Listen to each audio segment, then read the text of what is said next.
Noé Poitvin, bonjour. On vient de le voir dans ce reportage, c'est la course aux autotests parce que c'est tout simplement le moyen de se dépister le plus rapide, le plus pratique. Mais comment cela fonctionne?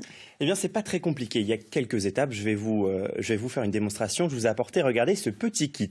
Première étape, on se munit de l'écouvillon sans toucher le bout absorbant, bien sûr. On le prend par la tige. On vient l'insérer dans chaque narine. Regardez, à peu près 2 à 3 cm. Pas besoin d'aller très loin. 5 petites rotations.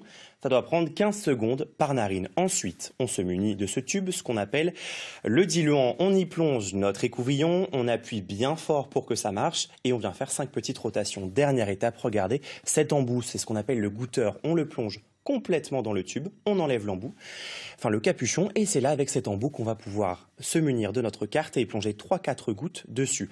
Alors là, le résultat apparaît en 15 minutes. Regardez, s'il y a 2 barres, c'est positif. S'il y a une seule barre en bas, c'est négatif, tout va bien. Bon, c'est pratique, simple et rapide, mais attention à la fiabilité de cet autotest. Et oui, attention Sophie, pourquoi? Parce que ce sont des tests qui sont recommandés uniquement pour les personnes sans symptômes. C'est ce qu'on appelle un prélèvement nasal et non nasopharyngé, comme les PCR en laboratoire par exemple.